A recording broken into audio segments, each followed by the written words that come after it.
Di dalam nama Tuhan Yesus Kristus, terima kasih Tuhan, kami mengucap syukur. Kami boleh merayakan hari Natal di hari ini bersama-sama dengan umat kepunyaanmu, umat pilihanmu. Terima kasih Tuhan, terima kasih Yesus. Kami percaya Tuhan, sukacita Natal akan menjadi milik kami. Di mana sebentar lagi kami akan disiarkan firman-Mu. Mari Bapa, jamah hati kami masing-masing, merapi firman-Mu, berbicara bagi kami untuk setiap pribadi di tempat ini Tuhan, bahwa Engkau Allah yang penuh kasih sayang yang luar biasa, kasih yang tak pernah ada yang kami jumpai di antara manusia. Terima kasih Tuhan Yesus. Dalam nama-Mu kami sambut firman.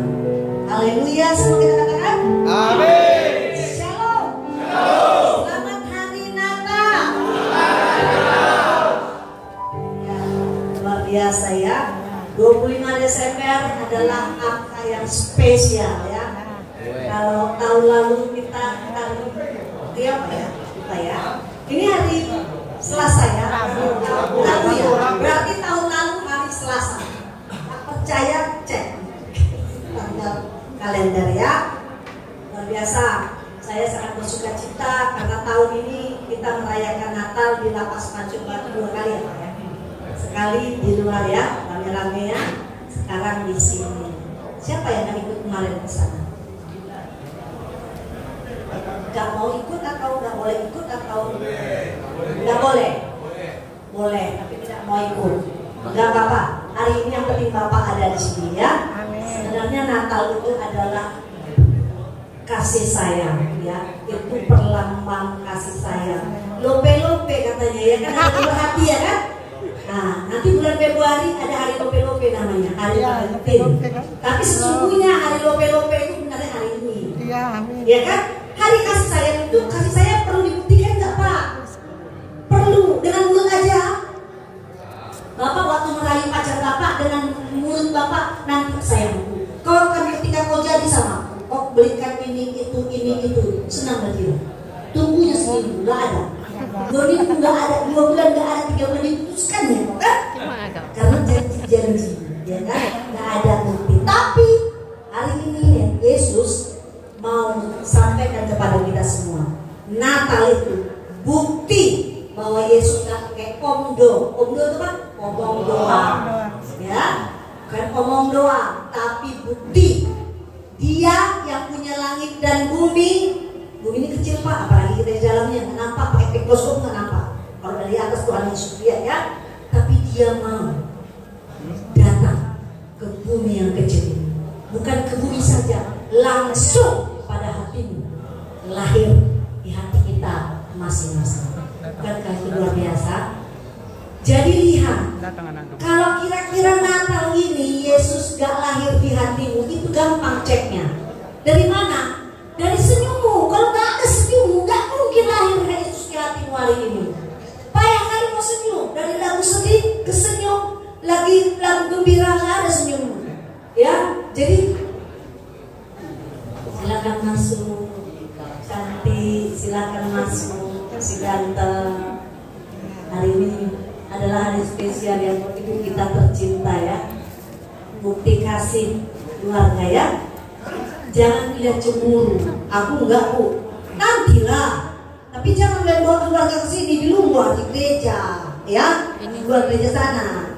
Ya, jangan ke sini. Kalau ke sini lagi berarti aku masih seperti yang mau beli seperti itu.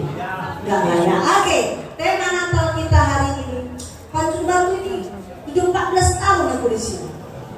Keluarga kedua aku di sini.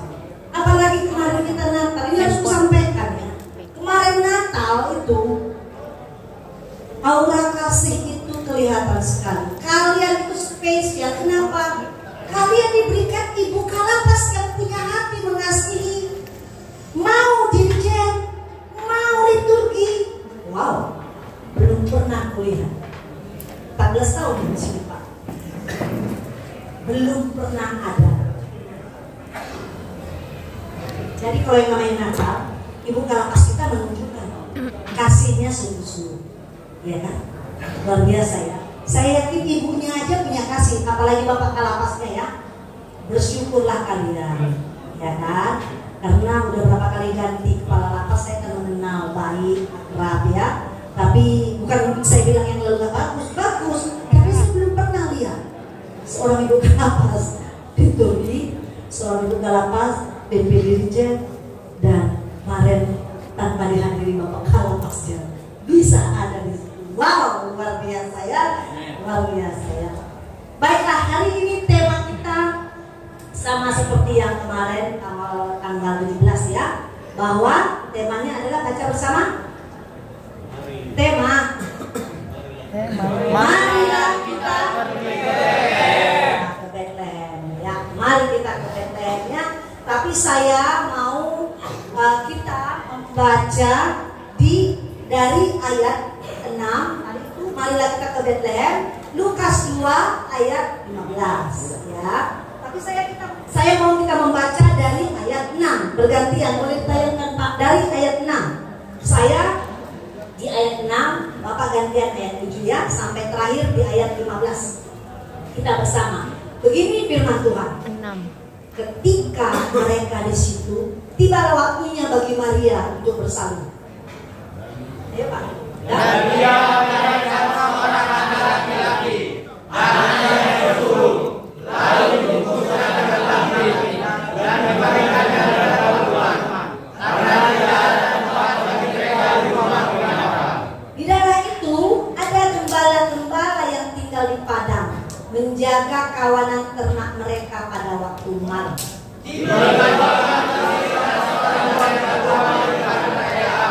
Dan kemudian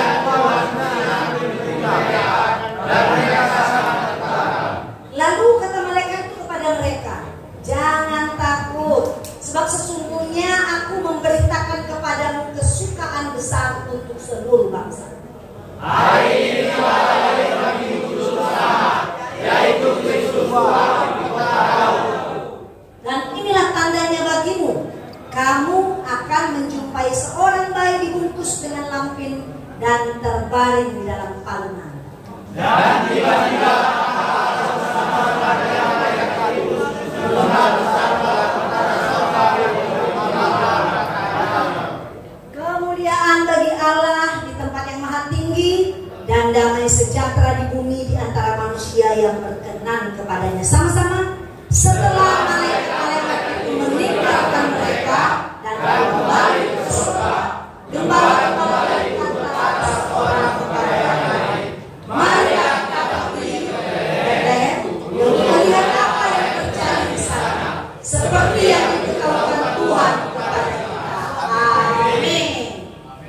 Iya, amin. Saudaraku, kalau biasanya kita kalau ulang tahun kan dapat kado ya. Kalau orang yang kita kasih ulang tahun, kita kasih kado ya. Nah, hari ini Tuhan Yesus ulang tahun. Ya, pikirkan kado apa yang mau kasih akhir dalam khotbah selesai ya. Pikirkan, mau kasih kado kan Tuhan Yesus? Mau. Enggak. Mau. Masa kalian aja ya, pokoknya Natal dapat makannya. Wah, ini Natal yang ulang tahun siapa? Ya kan, yang ulang tahun Yesus. Ya, bukan angka 25 merah terus kita rayakan. Ya, jadi gini, ada satu cerita.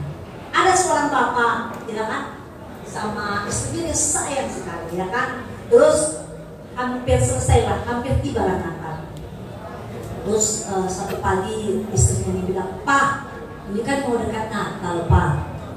Bapak kan tahu kesukaan saya, mimpinya saya apa. Buatlah itu Pak, jadi kado Natalnya, ya kan. Terus bapaknya ini tahu kesukaan dan impian istrinya ini mobil sedan yang terbaru. Mereka punya keuangan atau perekonomian yang bagus lah, yang lumayan juga ya. Jadi itulah impian istrinya. Terus datang kata suaminya, ya pokoknya adalah kado dari saya yang spesial, ya kan? Dan semua orang sudah tahu, teman-teman suaminya ini sudah tahu bahwa apa impian istrinya, mobil sedan yang terbaru, ya kan? Terus pergilah bapaknya, pergi dia mau mencari kado yang spesial untuk istrinya. Apa yang dipersiapkannya? Dia pergi membeli potong berkilo-kilo, ya kan? Terus karena udah berkilo cincin ini, dia cari tempatnya yang keren, ya kan, yang bagus, yang wah, yang mewah, supaya pas letak cincin ini di tempat yang mewah, betul ya kan? Nah, harilah Natal pagi-pagi, senama istrinya senyum-senyum, dia pasti gak ada hadiahnya. Dia harap kunci mobil yang dikasih suaminya sama dia. Terus mana Pak hadiahnya? Oh belum. Sebelum sampai ke istrinya, dia ketemu sama sahabat karibnya. Dia bilang, kayak mana Lai? Udah disiapkan kado sama Inambau ya? Bilang Inambau. Apalah nggak tahu. Udah siapkan kado yang dimintanya. Dia kan minta sedan, mobil sedan. Tenanglah kok, ini spesial. Apa yang Lai kasih? Dengan ditunjukkannya lah cincin permata yang berkilong tadi itu dengan tempat yang spesial. Terkejutlah temannya. Loh, Lai, mimpi istrimu kan mobil sedan yang baru. Kenapa kau kasih permata, cincin permata yang berkilau walaupun tempatnya spesial? Gak taunya kau. Kalau yang sedan itu gak ada yang palsu. Kalau yang cincin ini ada yang palsu. Gak taunya dia itu. Jadi dibawalah cincin itu kepada istri. Yang dibawa bukan berlian 1 karat, tapi berlian-berlianan. Itulah kadonya buat istrinya. Tapi saya yakin bapak-bapak di sini akan memberikan kado spesial yang nggak palsu ya. Minimallah hatimu. Jangan hatimu palsu, bang, nggak ada ngasih apa-apa sama istrimu, ya kan? Hatimu mau kasih sama istrimu kado Natal, apalagi sama Tuhan, ya. Oke, jadi karena subtemanya adalah melangkah dalam iman, harapan, percaya, janji Allah akan digenapi dalam kehidupan kita, maka Natal kali ini nggak ada orang yang nggak berpengharapan. Karena dari tanggal 1 Desember sampai dengan hari ini saya sudah memberangkatkan 3 orang keluarga saya dalam keadaan yang baik, nggak sakit, nggak di ICU. Mereka nggak sampai masuk di Desember tanggal 25, tidak sampai merayakan Natal. Jadi bersyukurlah kita Pak, apapun keadaanmu Tuhan izinkan kita merayakan Natal hari ini. Amin. Kalau hari ini di sini, tahun depan mungkin nggak di sini. Kalaupun kau masih di sini, tetap sukacita. Yang penting Pak, Natal bisa kita jalani. Amin. Jangan melembut kali muka kalian dulu ya, senyum sedikit ya, namanya Natal ya. Nah, biasanya kalau ada berita gembira Pak, entah apa berita gembira kita, yang paling dulu atau misalnya mau mengawinkan anakmu ataukah sesuatu yang menggembirakan, ya kan, mengawinkan anak atau yang ulang tahun, siapa yang terlebih dahulu kau undang yang spesial? Pasti orang-orang yang kau pandang posisinya lebih tinggi, ya kan, yang hebat, ya kan. Kan undangannya tentu dia mereka bukan yang kau pikirkan, kan Pak, ya kan, pasti, ya. Tapi biasanya manusia seperti itu, bukan orang-orang yang kita anggap ya ini kalau ada kelebihan kalau diundang, ya. Nah, berita kelahiran Yesus itu gak main-main. Berita kelahiran Yesus itu pertama sekali disampaikan kepada gembala yang jaga ternak Pak. Siapa mereka gembala? Gembala ini adalah dihitung bahwa ya kaum marginal, kaum yang perekonomiannya biasa-biasa, pekerjaannya pun tidak membanggakan, namanya gembala ternak. Tapi di ayat 11, di ayat 9, tiba-tiba mereka mengalami peristiwa yang sangat ajaib. Mereka didatangi malaikat. Tiba-tiba malaikat mendatangi gembala ini. Loh, mereka pikir siapa saya? Tiba-tiba sinar menyelimuti mereka dan malaikat Tuhan menyampaikan mereka. Jangan takut, ya, jangan takut. Datangnya malaikat kepada mereka, memilih mereka. Gembala ini orang yang bukan siapa-siapa. Itu mengartikan Pak, kalau hari ini Tuhan mau datang kepada kita, yang manusia lain menganggap kita bukan siapa-siapa, yang orang lain akan menganggap kita lebih rendah daripada derajat mereka. Tapi hari ini kabar baiknya, Tuhan mau katakan, aku lahir mati. Amin. Jadi tidak ada satupun seorang pun dari tempat ini yang merasa apapun salahmu, apapun kesalahan yang demikian dahsyat yang kau lakukan, Tuhan nggak perhitungkan. Dia mau katakan saya mau lahir di dalam kehidupan. Ya, nah, bukan satu kali para gembala ini mengalami keajaiban. Di ayat 13, tiba-tiba sekarang malaikat bilang, jangan takut, aku membawa kabar baik kepadamu. Ayat 11, kabar baiknya apa? Hari ini telah lahir bagimu juru selamat, yaitu Kristus Yesus di kota Daud. Hari ini telah lahir bagimu saudaraku, juru selamat, orang yang akan menyelamatkanmu dari segala kepahitanmu, kesedihanmu, kesusahanmu, kesendirianmu, tidak ada apa-apamu. Hari ini Tuhan lahir bagimu dan bagimu. Dari kemiskinanmu Tuhan lahir bagimu. Itulah kabar baik yang hari ini kita dengar. Kalau ribuan tahun yang lalu gembala menerima kabar itu, hari ini akan lahir juru selamat bagimu. Juru selamat, selamat dalam segalanya, bahkan jiwanya akan selamat. Tidak berhenti sampai di situ saja. Gembala mengalami keajaiban yang kedua kali di ayat 13. Mereka melihat bala tentara surga beribu-ribu, bermasalah satu beribu-ribu. Begitu banyaknya bala tentara surga datang dan bernyanyi, dan gembala itu melihat, wow. Kalau kita melihat kira-kira tiba-tiba di depan itu datang PM sekitar 5 truk dengan pakaian tentara, pasti kita tercengang. Terus setiap yang punya video pasti akan mengambil video. Ya, gitu banyak ya. Nah, ini bala tentara surga bukan hanya diam, tapi mereka menyanyi. Apa katanya? Apa yang dikatakannya? Nyanyinya apa? Kemuliaan bagi Allah di tempat yang maha tinggi dan damai sejahtera. Damai sejahtera. Saudaraku yang dikasihi Tuhan, Yesus lahir bukan hanya menjadi juru selamat kita, tapi memberikan damai sejahtera. Kalau kita gelisah, marah, benci, dendam, damai sejahtera yang tidak bisa diberikan manusia, itu yang diberikan Allah bagi kita. Damai sejahtera itu gak bisa dibeli, Pak. Sekalipun hari ini apa keinginanmu diberikan, dicukupkan, tapi belum tentu itu membuat kau damai. Tapi kalau damai sejahtera itu hanya daripada Yesus Kristus, Dialah yang memberikan bagi kita. Amin.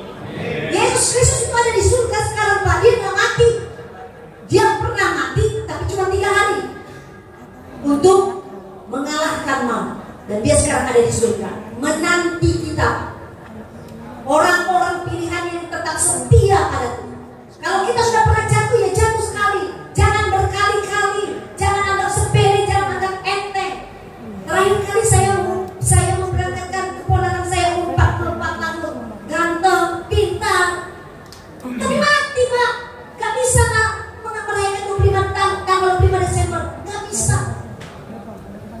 Bersyukurlah kalau hari ini bukan hari yang seperti biasa. Oh ya, Natal, kabar gembira. Mungkin Ibu Helen menyampaikan tanggal 25 Desember kita Natal ya.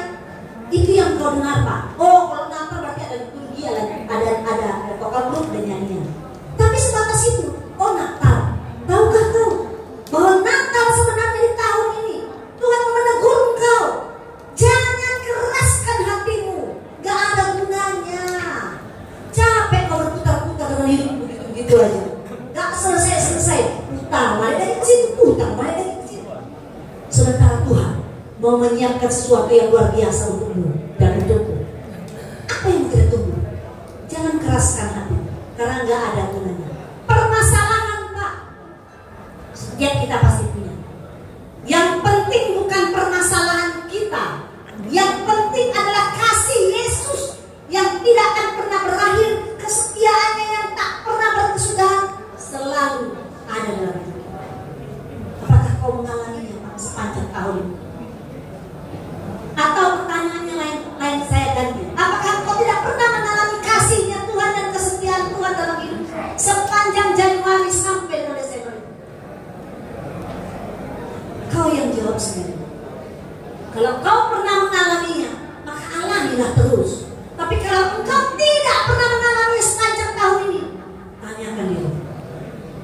mau berputar-putar terus dengan keras kepalamu, keras hatimu, egoismu, kemarahanmu, kesombonganmu, udah susah jatuh ketimpa tangga sombong pula. Aduh, luar biasa ya. Apa kau mau berputar-putar dengan keadaan itu terus? Hari ini Pak, Tuhan Yesus yang penuh kasih sayang itu mau menyampaikan, anakku, ada masa depan untukmu, rancanganku untukmu spesial. Itu sebabnya kau masih mengizinkan bernapas. Kalau enggak sudah check out. Iya, jangan kira napas kau bisa beli Pak, nggak bisa. Uang seberapa pun nggak bisa kau beli. Tapi karena rancangan Tuhan belum selesai atasmu, kasihnya belum dilimpahkannya pun, karena kau tahan-tahan dengan kekerasan hatimu, maka belum terjadi bagimu. Maka menyambut beberapa hari lagi tahun yang baru, refleksi, pikir dengan baik. Di sini waktu banyak untuk merenung apa yang harus kau tinggalkan dan apa yang harus kau tambah. Doamu belum pernah kau lakukan di sepanjang tahun ini secara rutin. Kau belum pernah bangun pagi secara rutin kau berdoa, lakukan mulai Januari. Kau nggak pernah beribadah, lakukan. Setiap ada ibadah, mau nggak enak atau siapapun yang menyampaikan firman di sini datang, karena firman Tuhan yang diberitakan bukan mulutnya pengkhotbah. Firman Tuhan yang disampaikan. Ketika firman Tuhan disampaikan, maka firman itu bekerja bagimu. Kalau Tuhan berjanji akan menjagamu, maka firman itu akan menjagamu. Karena firman itu adalah Allah sendiri. Ya, itu sebabnya setiap firman yang kita dengar, ingat, hafal, ucapkan lagi, sehingga firman itu terjadi atas hidup kita. Ya, saudaraku yang dikasihi Tuhan. Jadi apa yang perlu kita renungkan hari ini di Natal ini? Ya, yang pertama, kita harus meresponi kabar baik. Karena gembala itu langsung merespon ketika dia mendapatkan keajaiban 2 kali. Pertama datang malaikat Tuhan, kedua kali begitu banyaknya malaikat surga datang, dilihatnya, dia langsung respon, nggak cuek. Apalah itu cuma hanya penglihatan. Seringkali kita begitu Pak, firman Tuhan sudah kena bagi kita, sudah ditegur kita dengan firman Tuhan. Nantilah, itu masih ada lagi waktu. Tapi gembala ini merespon dengan baik firman Tuhan itu ya. Jadi kalau katanya bagimu telah lahir juru selamat, maka gembala itu langsung merespon baik dengan firman Tuhan. Karena ada tertulis Lukas 1 ayat 37, sebab bagi Allah tidak ada yang mustahil. Jadi gembala itu akan mikir, siapa saya? Mungkin dia juga dalam kesusahan, mungkin dia dalam keterpurukan, mungkin di keluarganya dia direndahkan karena cuma kerjaannya gembala. Dari tahun ke tahun gembala aja kerjaannya, ngurusin tanah aja, gak pernah yang terangkat. Tapi karena dia taat, firman Tuhan sudah katakan, bagi gembala ini tidak ada yang mustahil. Bagi engkau saudaraku dan aku, tidak ada yang mustahil. Akan apapun peristiwa, masalah, pergumulanmu yang tidak bisa kau selesaikan, bagi Tuhan tidak ada yang mustahil. Amin. Yang kedua, jangan ada keraguan. Keraguan apa? Keraguan tentang janji-janji Tuhan, tentang kesetiaan Tuhan. Kok Tuhan nggak jawab-jawab ya? Udah mulai akhir tahun ini doaku, kenapa nggak jawab? Berarti Tuhan nggak sayang sama aku. Jangan menyalahkan Tuhan. Introspeksi diri Pak. Tuhan itu kudus. Apakah kau sudah betul-betul bertobat? Sudahkah kau betul-betul kudus? Sudahkah kau menjauhkan segala yang jahat-jahat di dalam kehidupanmu? Karaktermu yang gampang marah, karaktermu yang sombong, karaktermu yang mudah menyalahkan orang. Sudahkah? Kalau belum, jangan salahkan Tuhan. Karena Tuhan pengen cepat-cepat menjawab doa kita. Pengen cepat-cepat. Kenapa lama? Firman Tuhan katakan dosamu yang menghambat. Dosa.